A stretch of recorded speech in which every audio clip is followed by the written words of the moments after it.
दोस्तों नमस्कार। आशा है आप लोग अच्छे होंगे। देव ऋषि नारद जी को समस्या उसके बारे में जानते हैं। एक बार देव ऋषि नारद अपने पिता ब्रह्मा जी के सामने नारायण नारायण का जाप करते हुए उपस्थित हुए और पूज्य पिताजी को दंडवत प्रणाम किया। नारद जी को सामने देख ब्रह्मा जी ने पूछा, नारद आज कैसा आना हुआ? तुम्हारे मुख के भाव कुछ कह रहे हैं कि कोई विशेष प्रयोजन है अथवा कोई नई समस्या। नारद जी ने उत्तर देते हुए कहा, पिताजी ऐसा कोई विशेष प्रयोजन तो नहीं है। कई दिन से एक प्रश्न मन में खटक रहा है। आज आपसे इसका उत्तर जानने के लिए उपस्थित हुआ हूँ। तो फिर विलंब कैसा? मन की शंकाओं को समाधान शीघ्रता से कर लेना ही ठीक रहता है। इसीलिए निसंकोच अपना प्रश्न पूछो। ब्रह्मा जी ने कहा, पिताजी आप सारे सृष्टि के परम पिता हैं और देवता और दानव आप ही की संतान हैं। भक्ति और ज्ञान में देवता श्रेष्ठ हैं तो शक्ति तथा तपाचरण में दानव श्रेष्ठ हैं। परंतु मैं इस प्रश्न में उलझा हुआ हूँ कि इन दोनों में कौन अधिक श्रेष्ठ हैं। और आपने देवों को स्वर्ग और दानव को पाताल लोक में जगह दी, ऐसा क्यों? इन्हीं प्रश्नों को उत्तर जानने के लिए मैं आपकी शरण में आया हूँ। नारद जी ने ब्रह्मा जी से अपना प्रश्न बताते हुए कहा। नारद का प्रश्न सुन ब्रह्मदेव बोले, नारद इस प्रश्न का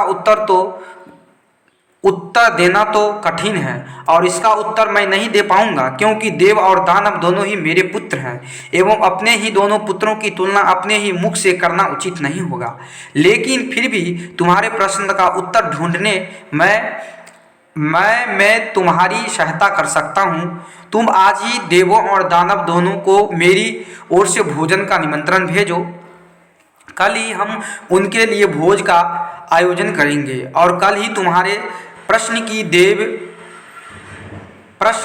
देव क्यों स्वर्ग लोक में है तथा दानव पाताल लोक में का उत्तर भी मिल जाएगा। नारद तत्काली असुर और देवों को निमंत्रण दे आए।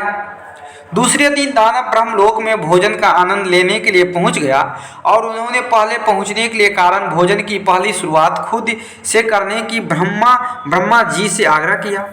भोजन की थाली परोसी गई। दानव भोजन करने के लिए बैठे हुए भोजन शुरू करने ही वाले थे कि ब्रह्मा जी हाथ में कुछ लकड़ियां लेकर उसके समक्ष उपस्थित हुए और उन्होंने कहा, आज के भोजन की एक छोटी सी शर्त है। मैं यहाँ उपस्थित हर एक अतिथि के दोनों हाथों में इस प्रकार से लकड़ी बांधूंगा कि जो कोहनी से मुड़ नहीं पाए और इस स्थिति में सभी का भोजन करना होगा। कुछ देर बाद सभी असुर के हाथ में लकड़ियां बंध चुकी थी। अब असुर ने खाना शुरू किया, पर ऐसी स्थिति में कोई कैसे खा सकता था? कोई असुर सीधे थाली में मुंह डालकर खाने का प्रयास करने लगा तो कोई भोजन को हवा में उछालकर मुंह में डालने का प्रयत्न करने लगा। दानवों की ऐसी स्थिति देख नारद जी अपनी हंसी नहीं रोक पाए। अपने सारे प्रयास विफल होते देख दानव बिना खाए ही उठ गए और क्रोधित होते हुए बोले, हमारी यही दशा ही करनी थी तो हमें भोजन पर बुलाया ही क्यों? कुछ देर पश्चात देव भी यहाँ पहुँचने वाले हैं। ऐसी ही लकड़ियाँ आप उनके हाथ में भी बांधिएगा ताकि हम भी उनकी दुर्दशा का आनंद ले सकें। कुछ देर पश्चात देव भी वहाँ पहुंच गए और जब देव भोजन के लिए बैठे, देवों के भोजन को मंत्र पढ़ते ही ब्रह्मा जी ने सभी के हाथ में लकड़ियां बांधी और भोजन की शर्त भी रखी। हाथ में लकड़ियां बांधने पर भी देव शांत रहे। वे समझ चुके थे कि खुद अपने हाथ से भोजन करना संभव नहीं है, अतः वे थोड़ा सा आगे खिसक गए और थाली से अन्न उठा सामने वाले को खिलाकर भोजन आरंभ किया। बड़े ही स्नेह के साथ वे एक दूसरे को खिला रहे थे और भोजन का आनंद ले रहे थे। उन्होंने भोजन का भरपूर स्वाद लिया, साथ ही दूसरों को प्रति अपना स्नेह और सम्मान जाहिर किया। यो कल्पना हमें क्यों नहीं सूझी? इस विचार के साथ दानव बहुत दुखी होने लगे। नारद जी यो देखकर मुस्कुरा रहे थे। नारद जी ने ब्रह्मा जी से कहा, पिताजी आपकी लीला अगाध है। युक्ति, शक्ति और सामर्थ्य का उपयोग स्वार्थ हेतु करने की अपेक्षा परमार्थ के लिए करने वाले को जीवन ही श्रेष्ठ होता है।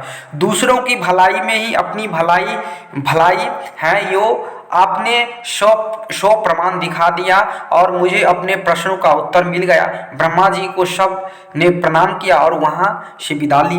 मित्रों, हमें यह जीवन सिर्फ अपने ही स्वार्थ के लिए नहीं मिला। यदि हम इसका उपयोग परोपकार के कार्य के लिए करते हैं तो निश्चित रूप से हमें इस जीवन में स्वर्ग की प्राप्ति होगी। यदि हम दूसरों को प्यार और स्नेह देंगे तो बदले में हमें भी वही मिलेगा। यदि हम अपने स्वार्थ के अनुसार हमारे समाज के लिए एक छोटा सा योगदान भी दे सके तो यो अपने आप में एक बहुत बड़ी उपलब्धि के बराबर है।